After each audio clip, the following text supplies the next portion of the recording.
ಈ ಒಂದು ವಿಶೇಷ ಪತ್ರಿಕಾಗೋಷ್ಠಿ ಮಾಡುವಂಥ ಉದ್ದೇಶ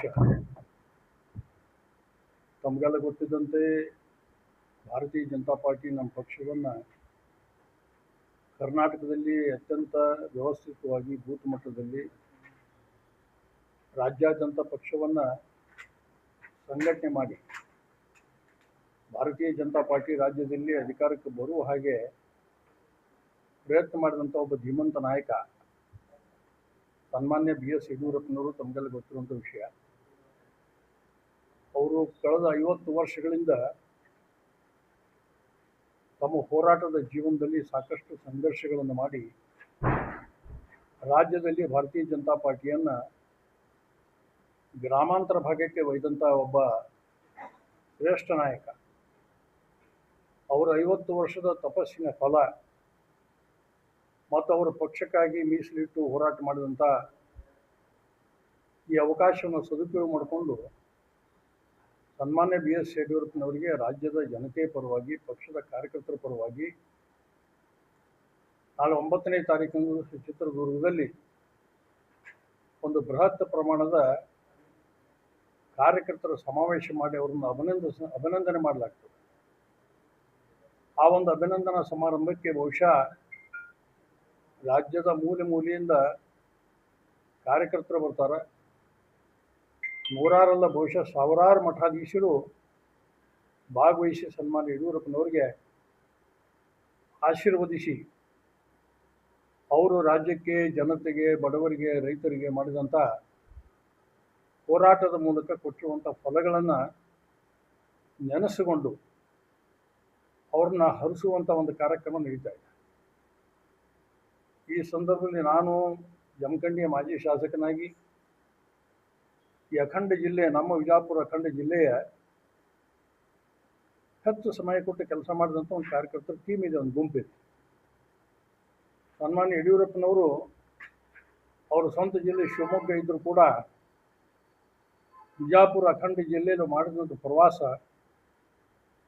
ಅವರಿಗೂ ಮತ್ತು ನಮ್ಮ ಬಾಗಲಕೋಟೆ ವಿಜಾಪುರ ಜಿಲ್ಲೆಗೂ, ಅಖಂಡ ಜಿಲ್ಲೆಗೆ ಒಂದು ಅವಿನಾಭಾವ ಸಂಬಂಧ ಇದೆ. ಬಹುಶಃ ಅವರು ಶಾಸಕರಾದ ಮೇಲೆ ಇಡೀ ರಾಜ್ಯದಲ್ಲಿ ಎಲ್ಲೆಲ್ಲಿ ಕಾರ್ಯಕರ್ತರು ಗ್ರಾಮಾಂತರ ಭಾಗದಲ್ಲಿದ್ದಂಥವ್ರು ಹುಡುಕಿ ಸಂಘಟನೆಯನ್ನು ಗಟ್ಟಿಯಾಗಿ ಕಟ್ಟಿದರು. ಉದಾಹರಣೆಗೆ ನಾನು 1987 ಇಸ್ವಿಯಲ್ಲಿ ಜಮಖಂಡಿ ತಾಲೂಕಿನ ಬಿದಿರಿ ಅನ್ನುವಂಥ ಒಂದು ಜಿಲ್ಲಾ ಪಂಚಾಯತಿ ಚುನಾವಣೆ ನಿಂತಿದ್ದೆ.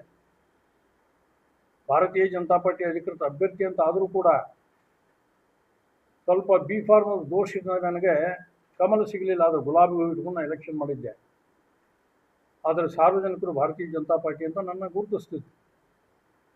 ಆ ಸಂದರ್ಭದಲ್ಲಿ ದಳ ಮತ್ತು ಕಾಂಗ್ರೆಸ್ಸನ್ನು ವಿರೋಧಿಸಿ ನಾನು ಹೋರಾಟ ಮಾಡಿದಾಗ ಸಾಮಾನ್ಯ ಬಡವರು 5-10 ರೂಪಾಯಿ ಕಾಂಟ್ರಿಬ್ಯೂಷನ್ ಮಾಡಿ ನಾನು ಎಲೆಕ್ಷನ್ ಕೊಟ್ಟಾಗ ನಾನು ಹೋರಾಟ ಮಾಡಿದೆ. ಆದರೆ 164 ಮತಗಳನ್ನು ಸೋತೆ.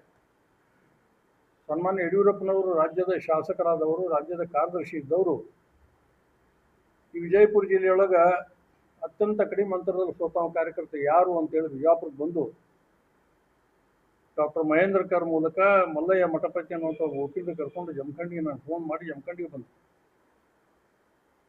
ನಾನು ಆವಾಗ ಅವಿರೋಧವಾಗಿ ಮಂಡಲ ಪಂಚಾಯತಿ ಸದಸ್ಯನಾಗಿದ್ದೆ. ನನ್ನ ಜೊತೆಗೆ 13 ಜನ ಸದಸ್ಯರಿದ್ದರು. ಕಾಂಗ್ರೆಸ್ ಮತ್ತು ದಳದವರು ಸೇರಿ ನಾನು ಪ್ರಧಾನ ಆಗಬಾರ್ದು ಅಂತೇಳಿ ಹೈಕೋರ್ಟ್ನಿಂದ ಒಂದು ಸ್ಟೇ ತಂದಿದ್ದರು. ಆ ಸಂದರ್ಭದಲ್ಲಿ ಯಡಿಯೂರಪ್ಪನವರು ಜಮಖಂಡಿಗೆ ಬಂದು ನನ್ನನ್ನು ಕರೆದು ಮೀಟಿಂಗ್ ಮಾಡಿ ಗುರುತಿಸಿ ನನ್ನ ಕೈ ಹಿಡಿದು ಕರ್ಕೊಂಡು ಬೆಂಗಳೂರಿಗೆ ಸ್ಟೇ ವೆಕೇಟ್ ಮಾಡಿಸಿ ನನ್ನ ಮಂಡಲ ಪಂಚಾಯತಿ ಪ್ರಧಾನ ಮಾಡಿದರು. ಈ ಥರ ನೂರಾರಲ್ಲ ಸಾವಿರಾರು ಜನ ಕಾರ್ಯಕರ್ತರನ್ನ ಬೆಳೆಸಿದಂಥ ಒಂದು ಧೀಮಂತ ನಾಯಕರು. ಅವರು ಭಾಳಷ್ಟು ನಮ್ಮ ವಿಜಯಪುರ ಜಿಲ್ಲೆಗೆ ಪ್ರವಾಸಕ್ಕೆ ಬಂದಾಗ ನಾನು, ಅವತ್ತು ಬಸನಗೌಡ ಪಾಟೀಲರು, PH ಪೂಜಾರಿ ಅವರು, ಭಾಂಡ್ಗೆ ಇತ್ಯಾದಿ ಅಖಂಡ ಜಿಲ್ಲೆಯಲ್ಲಿ ಒಂದು ಟೀಮು ಹಗಲು ರಾತ್ರಿ ಪ್ರವಾಸ ಮಾಡಿ ಹಳ್ಳಿಗಳಿಗೆ ಹೋಗಿ ರೈತರ ಬಗ್ಗೆ, ರೈತರ ಸಮಸ್ಯೆ ಇಟ್ಕೊಂಡು ದೊಡ್ಡ ಪ್ರಮಾಣದಲ್ಲಿ ಭಾಷಣ ಮಾಡಿ ಬಹುಶಃ ಒಂದೊಂದು ಕಡೆ ರಾತ್ರಿ 12 ಗಂಟೆ 1 ಗಂಟೆವರೆಗೂ ಭಾಷಣ ಮಾಡಿದ್ದಾರೆ. ಒಂದೊಂದು ಕಡೆ ಊಟದ ವ್ಯವಸ್ಥೆ ಮಾಡಲಿಕ್ಕೆ ಆಗ್ತಾ ಇರಲಿಲ್ಲ. ನಮ್ಮ ಶಕ್ತಿ ಭಾಳ ಕಡಿಮೆ ಇತ್ತು. ಅವಕ್ಕೆಲ್ಲ ಹೊಂದ್ಕೊಂಡು ಬಸ್ಸಿಗೆ ಬಂದು ಇಲ್ಲಿಂದ ಒಂದು ವೆಹಿಕಲ್ ಜೋಡಿಸ್ಕೊಂಡು ನಾವೆಲ್ಲ ಅಡ್ಡಾಡ್ತಿದ್ವಿ. ಆ ದಿನಗಳನ್ನು ನೆನೆದರೆ ಬಹುಶಃ ನಮಗೆ ಭಾಳ ಸಂತೋಷ ಆಗ್ತದೆ, ಹೆಮ್ಮೆ ಅನ್ನಿಸ್ತದೆ, ಖುಷಿನೂ ಕೂಡ ಆಗ್ತದೆ. ಆ ರೀತಿ ಯಡಿಯೂರಪ್ಪನವರು ನಮ್ಮ ಈ ಅಖಂಡ ಜಿಲ್ಲೆಯಲ್ಲಿ ಸಮಯ ಕೊಟ್ಟು ಕೆಲಸ ಮಾಡಿದ್ದಾರೆ. ಅವರಿಗೆ ಸನ್ಮಾನ್ಯ ಯಡಿಯೂರಪ್ಪನವ್ರಿಗೆ ನಾನು ಇವತ್ತು ಯಡಿಯೂರಪ್ಪ ಅಂದ್ರೆ ಹೋರಾಟಕ್ಕೆ ಇನ್ನೊಂದು ಹೆಸರು ರಾಜ್ಯದಲ್ಲಿ ಯಾವುದಾದ್ರಿಂದ ಅದು ಯಡಿಯೂರಪ್ಪ ಅಂತ ಕರಿಬೇಕಾಗ್ತದೆ. ಆ ಥರ ಹೋರಾಟವನ್ನು ಮಾಡ್ಕೊಂಡು ಬಂದಿರುವಂಥ ಈ ನಾಯಕ ರೈತರ ಪರವಾಗಿ 3 ಬಾರಿ, ಒಮ್ಮೆ ಬಸವನ ಬಾಗೇವಾಡಿಯಿಂದ, ಒಮ್ಮೆ ಬನವಾಸಿಯಿಂದ, ಒಮ್ಮೆ ಬೀದರ್ನಿಂದ ರೈತರ ಸಾಲ ಮನ್ನಾ ಆಗಬೇಕು ಅಂತ ಕೇಂದ್ರ ರಾಜ್ಯ ಸರ್ಕಾರಗಳು ಒತ್ತಡ ಹೇರಿ ರೈತ ಯಾತ್ರೆ ಮಾಡಿದ್ದು ಬಹುಶಃ ಒಂದು ಇತಿಹಾಸ. ಲಕ್ಷಾಂತರ ಸಂಖ್ಯೆಯಲ್ಲಿ ರೈತರನ್ನು ಸಂಪರ್ಕ ಮಾಡಿ ಬೆಂಗಳೂರಿನಲ್ಲಿ ಲಕ್ಷಾಂತರ ಸಂಖ್ಯೆಯಲ್ಲಿ ಜನರನ್ನು ಸೇರಿಸಿ ಅಟಲ್ಜಿ ಅವ್ರನ್ನ, ಅದ್ವಾನಿ ಅವ್ರನ್ನ ಕರೆದು ಸಾರ್ವಜನಿಕ ಸಭೆಯನ್ನು ಮಾಡಿ ಸರ್ಕಾರಕ್ಕೆ ಯೋಗ್ಯವಾದಂಥ ಎಚ್ಚರಿಕೆ ಕೊಟ್ಟಂಥ ನಾಯಕ ಯಾರಾದರೂ ಇದ್ದರೆ ಅವರು ಯಡಿಯೂರಪ್ಪನವರು. ಹೀಗಾಗಿ ಭಾಳಷ್ಟು ಕಾರ್ಯಕರ್ತರು ಬೆಳೆಸಿದಂಥ ನಾಯಕ ಅಂದರೆ ಯಡಿಯೂರಪ್ಪನವರು ಅಂತ ಹೇಳಬೇಕಾಗ್ತದೆ. ಪ್ರತಿಯೊಬ್ಬ ರಾಜಕೀಯ ವ್ಯಕ್ತಿಗೆ ಒಬ್ಬರಿಗೊಬ್ಬರು ಕಿಂಗ್ ಮೇಕರ್ ಅಂತ ಇರ್ತಾರೆ ಜೀವನದಲ್ಲಿ. ರಾಜಕೀಯದಲ್ಲಿ ಒಬ್ಬರು ಕಿಂಗ್ ಮೇಕರ್ ಇಲ್ಲದೇ ಇದ್ರೆ ಬೆಳೆಯೋದು ಕಷ್ಟ. ಆದರೆ ನನ್ನ ಜೀವನದಲ್ಲಿ ನನ್ನ ಇಬ್ಬರು ಕಿಂಗ್ ಮೇಕರ್ ಇದ್ದರು. ಒಬ್ಬರು ಯಡಿಯೂರಪ್ಪನವರು, ಇನ್ನೊಬ್ಬರು ಅನಂತಕುಮಾರ್. ಅವರಿಬ್ಬರ ಒಂದು ಮಾರ್ಗದರ್ಶನ, ಸಂಘಟನೆಗೆ ಅವರು ಕೊಟ್ಟಿರುವಂಥ ಚಾಲನೆಯಿಂದ ನನ್ನಂಥ ಒಬ್ಬ ಕಾರ್ಯಕರ್ತ, ಸಾಮಾನ್ಯ ಒಬ್ಬ ರೈತನ ಮಗನಾಗಿ ಹಳ್ಳಿಯಲ್ಲಿರುವಂಥ ಒಬ್ಬ ಕಾರ್ಯಕರ್ತ, ಸಾಮಾಜಿಕ ಒಂದು ಒತ್ತರ ಬೆಲೆನೂ ಇಲ್ಲ, ಸಾಮಾಜಿಕವಾದಂಥ ಸಂಖ್ಯೆನ ಒಂದು ಬೆಂಬಲಿಲ್ಲ, ಹಣಕಾಸಿನ ವ್ಯವಸ್ಥೆ ಇಲ್ಲದಂಥ ಸಾಮಾನ್ಯ ಕಾರ್ಯಕರ್ತ 2008ರಲ್ಲಿ 20,000 ಅಂತರಗಳಿಂದ ಗೆದ್ದು ವಿಧಾನಸಭೆ ಪ್ರವೇಶ ಮಾಡುವಂಥ ಅವಕಾಶ ಸಿಕ್ಕಿದ್ದು ಅವರಿಬ್ಬರಿಂದ. ಅಲ್ಲಿ 50 ವರ್ಷ ಆಗಿದ್ದು ನಿಮ್ಮ ಬಿಜೆಪಿ ಅವರಿಗೆ ಒಂದು ಹರ್ಷದ ವಿಷಯ ಇಟ್ಕೊಂಡಿದೆ. ಮಠಾಧೀಶರಿಗೆ ಏನು ಸಂಬಂಧ? ಮಠಾಧೀಶರ ಆಶೀರ್ವಾದ ಬೇಕು, ಅವ್ರ ಸಮಾಜ ಕಟ್ಟುವವರು, ಒಳ್ಳೆ ಸಂಸ್ಕಾರ ಕೊಡುವವರು. ಒಂಥರ ಅವರು ರಾಜಕೀಯದಲ್ಲಿ ಇರುವಂತ ತೋರಿಸ್ಕೊಡ್ತಲ್ಲ, ಅವ್ರು ರಾಜಕೀಯ ಸರ್, ಇದು ಯಡಿಯೂರಪ್ಪನವರು ವೈಯಕ್ತಿಕವಾಗಿ ಸನ್ಮಾನ ಮಾಡುವಂಥ ಕಾರ್ಯಕ್ರಮ. ಭಾರತೀಯ ಜನತಾ ಪಾರ್ಟಿ ವೇದಿಕೆ ಅಂತ ಅನ್ಲಿಕ್ಕೆ ಆಗಲ್ಲ. ಎಲ್ಲ ನಾಯಕರು ಬಂದಿರ್ತಾರೆ, ಸಮಾಜದ ಮುಖಂಡರು ಬಂದಿರ್ತಾರೆ, ಸ್ವಾಮೀಜಿಗಳು ಬರ್ತಾರೆ. ಅವರ ಆಶೀರ್ವಾದ, ಅವರ ಸಂಸ್ಕಾರ ನಮ್ಗೆ ಕೂಡ ಅಗತ್ಯ ಇದೆ. ಹೀಗಾಗಿ ಅವರನ್ನು ಕೂಡ ನಮ್ಮ ಪಕ್ಷದವರು ಆಹ್ವಾನ ಮಾಡಿದ್ದಾರೆ. ಇವಾಗ ನಿಮ್ಮದೇ ಪಕ್ಷದಲ್ಲಿ ಯಡಿಯೂರಪ್ಪನವ್ರಿಗೆ ಅನ್ಯಾಯ ಮಾಡಿದ ಅನ್ನುವಂಥ ಆರೋಪ ಐತಿ. ಅವ್ರಿಗೆ ಎಂದೂ ಪೂರ್ಣಾವಧಿ ಮುಖ್ಯಮಂತ್ರಿ ಆಗಕ್ಕೆ ಬಿಟ್ಟಿಲ್ಲ ಮತ್ತು ಅವ್ರಿಗೆ ಯಾವಾಗ ಇಲ್ಲಿವರೆಗೆ ಬಿಜೆಪಿ ಪಕ್ಷ ಸರ್ಕಾರಕ್ಕೆ ಬರ್ಬೇಕಾಗಿತ್ತು ಅಲ್ಲಿ ಅವ್ರು ಬಳಸ್ಕೊಂಡ್ರು, ಬಂದ ಮೇಲೆ ಅವ್ರಿಗೆ ಜೊತೆ ಅನ್ಯಾಯ ಮಾಡಿದ್ರೆ ಅವ್ರಿಗೆ ಎಳಿಸಿದ್ರು ಅನ್ನುವಂಥ ಆರೋಪ ಐತಿ. ಅದ್ರ ಮೇಲೆ ಪರವಾಗಿ ವಿರೋಧವಾಗಿ ಅಭಿಪ್ರಾಯ ಇದ್ದೇ ಇರ್ತದೆ. ತಮ್ಮ ಅಭಿಪ್ರಾಯ ಇರ್ಬೋದು, ನಂದು ಅಭಿಪ್ರಾಯ ಇಲ್ಲ, ನಾಯಕ ಅಭಿಪ್ರಾಯ ಅಲ್ಲ, ನೀವು ಕೊಟ್ಟರಲ್ಲ ಈಗ ಅಭಿಪ್ರಾಯ. ನಮ್ಮ ಅಭಿಪ್ರಾಯ ಅದರಿಂದ ಆರೋಪ ಅಂತ ಅದು ಸಮಸ್ಯೆಗಳು ಬೇರೆ ಬೇರೆ ಸಂದರ್ಭದಲ್ಲಿ ಬೇರೆ ಬೇರೆ ಬರ್ತಾವ. ಅದು ಹೈಕಮಾಂಡ್ ಬಗ್ಗೆ ಅವರು ಯೋಚನೆ ಮಾಡ್ಬೇಕಾಗ್ತದೆ, ಅವ್ರು ನಿರ್ಣಯ ಮಾಡ್ಬೇಕಾಗ್ತದೆ. ಅನಿವಾರ್ಯ ಐತೆ, ರಾಜಕೀಯದಲ್ಲಿ ಇರ್ತದೆ. ಅನ್ಯಾಯ ಮಾಡಿದೆ ಅಂತ ನಾನು ಒಪ್ಪಲ್ಲ. ಬರ್ತದೆ ವ್ಯವಸ್ಥೆಗಳು. ಯಾರಿಗೆ? ಯಡಿಯೂರಪ್ಪನವ್ರಿಗೆ ಎಂದೂ ಪೂರ್ಣಾವಧಿ ಮುಖ್ಯಮಂತ್ರಿ ಆಗಕ್ಕೆ ಬಿಟ್ಟಿಲ್ಲ. 2 ಸಲ ಬಿಟ್ಟು, ಆಮೇಲೆ ಇವರು ಸದಾನಂದ ಗೌಡ ಬಿಟ್ಟರು, ಆಮೇಲೆ ಅವ್ರು ಬಿಟ್ಟು ಇವರು ಜಗದೀಶ್ ಶೆಟ್ಟರ್ ಬಿಟ್ಟರು, ಆಮೇಲೆ ಮತ್ತೆ ಇವರು ಬಸವರಾಜ ಬೊಮ್ಮಾಯಿ. ಅಂದ್ರೆ ಪೂರ್ಣಾವಧಿ ಎಂದೂ ಅವ್ರು ಮಾಡಕ್ಕೆ ಬಿಟ್ಟಿಲ್ಲ. ಒಂದು ರಾಷ್ಟ್ರೀಯ ಪಕ್ಷ ದೊಡ್ಡ ಪ್ರಮಾಣದಲ್ಲಿ ಬೆಳೆದಾಗ ಸ್ವಾಭಾವಿಕವಾಗಿ ಭಿನ್ನಾಭಿಪ್ರಾಯಗಳು, ನಾನು ಮೇಲೆ ಕೀಳು ಅನ್ನೋ ಸಮಸ್ಯೆ ಒಂದೇ ಬರ್ತದೆ. ಇದು ಎಲ್ಲ ರಾಜಕೀಯ ಪಕ್ಷದಲ್ಲಿ ಬರುವಂಥ ಸ್ವಾಭಾವಿಕ.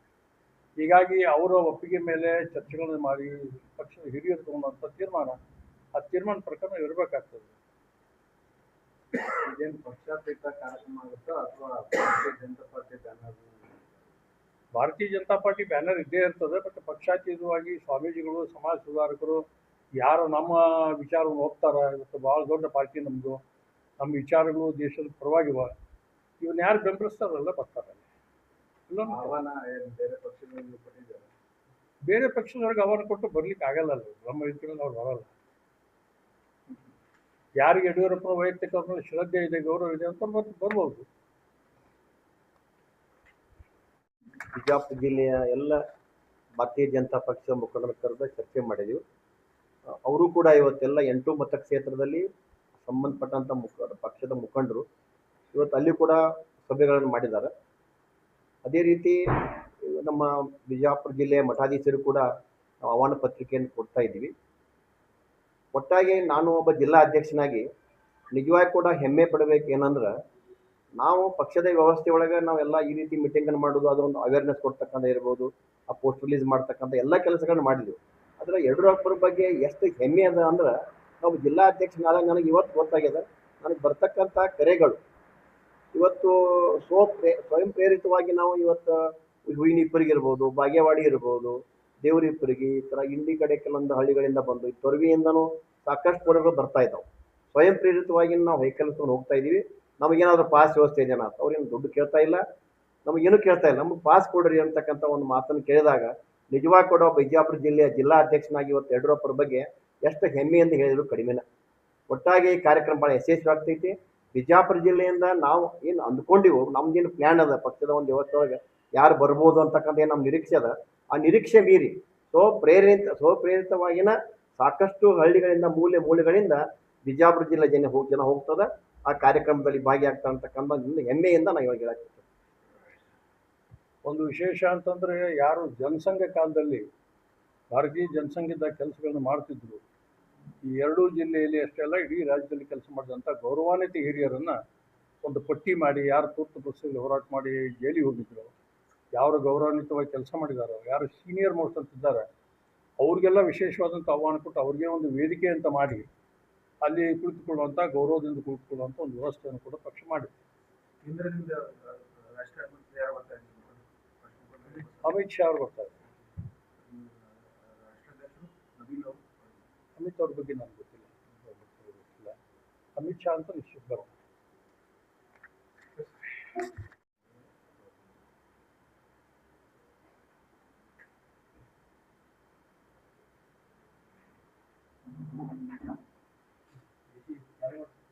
ಭಾರತೀಯ ಜನತಾ ಪಾರ್ಟಿಯ ಈ ಒಂದು ಪತ್ರಿಕಾಗೋಷ್ಠಿ ಆಗಮಿಸಿದ ಎಲ್ಲ ಮಾಧ್ಯಮದ ಸ್ನೇಹಿತರನ್ನು ಸ್ವಾಗತ ಕೊಡ್ತೇನೆ.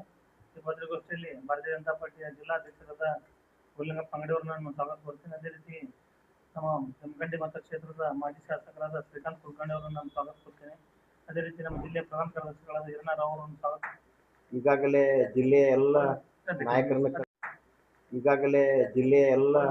ನಾಯಕರನ್ನ